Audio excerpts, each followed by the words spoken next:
नमस्ते दोस्तों, आज की कहानी का नाम है तड़प। पति का दांत हुए 15 दिन हो चुके थे। बेचारी पत्नी अकेली बैठी हुई पुरानी यादों में खोई हुई थी कि अचानक उसे पति का लिखा हुआ पत्र मिला, जिसमें लिखा था, मेरी प्यारी राधा, जब तुम ये पत्र पढ़ रही होगी शायद मैं तुम्हारे पास ना रहूं। मेरी मीरा की उंगलियां कांपने लगी। उसने खुद को संभालना और आगे पढ़ने लगी। मुझे पता है मेरे जाने का दर्द तुम्हारे लिए आसान नहीं होगा, लेकिन मुझे ये कहना जरूरी था। राधा की आंखों से आंसू गिरने लगा। उसे लगने लगा जैसे पति गौतम ठीक उसके सामने बैठकर बात कर रहे हो। तुम हमेशा सोचती हो कि मैं अपनी भावनाओं को व्यक्त नहीं कर पाता, लेकिन सच ये है कि मैं कभी अपने शब्दों में वही जादू नहीं भर पाया जो तुम्हें मेरे जीवन में लाई हो।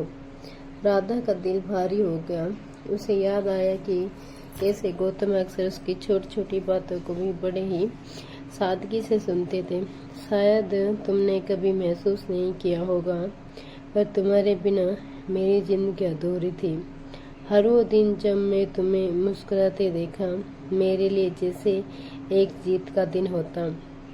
राधा, मैं जानता हूँ कि तुम्हें मेरी यादों से कभी कभी शिकायत होती थी, पर तुमने मुझे हमेशा संभाला जैसे मैं कोई नादान बच्चा हो। उसकी आंखों के सामने वो लम्हे घूम रहे थे जब वह गौतम को झगड़ा करती थी और फिर कुछ देर में ही सब भूलकर उसके लिए चाय बना लाती। पर एक बार मुझे हमेशा कचोटती रहती। मैं वे खुशी नहीं दी जिसकी तुम हकदार थी। राधा के हाथ कांपने लगे। उसने चाहा कि कागज के अंदर जाकर गौतम को पकड़ ले और कह दे, ऐसा मत कहो, तुमने मुझे सब कुछ दिया। मुझे याद है तुमने एक बार कहा था कि मैं तुम्हें कभी सरप्राइज नहीं देता, तो ये चीज थी शायद मेरा आखिरी सरप्राइज है। राधा की आंखों से आंसू गिरने लगे। उसे याद आया कि वह कैसे अक्सर शिकायत करती थी कि गौतम रोमांटिक नहीं है। राधा, तुम्हें याद है वह गुलाब का पौधा जो हमने अपने घर के बाहर लगाया था?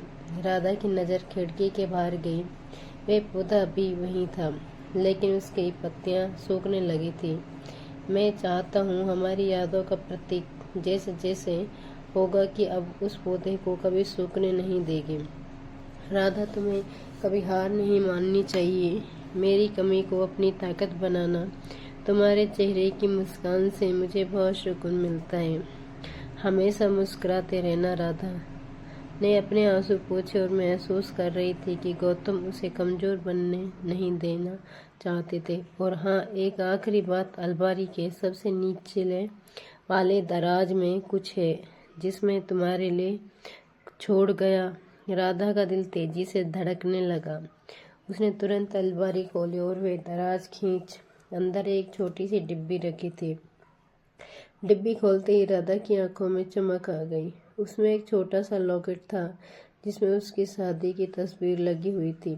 हमेशा तुम्हें याद दिलाएगा कि मैं तुम्हारे साथ हूँ, चाहे जहाँ भी रहूँ। राधा उस लॉकेट को जोर से पकड़कर रोने लगी। इस तरह तड़पने लगी मानो जल बिन मछली तड़प रही हो। चिट्ठी खत्म हो चुकी थी, पर गौतम की मौजूदगी अभी कमरे में महसूस हो रही थी। राधा ने अपने गले में पहन लिया और खिड़की के पास जाकर उस पौधे को निहारने लगी। उस दिन राधा ने ये ठान लिया कि और गौतम की यादों को अपनी कमजोरी नहीं, अपनी ताकत बनाएगी। उसकी हर सांस अब गौतम के उस अधूरे वादे को पूरा करने में लगेगी।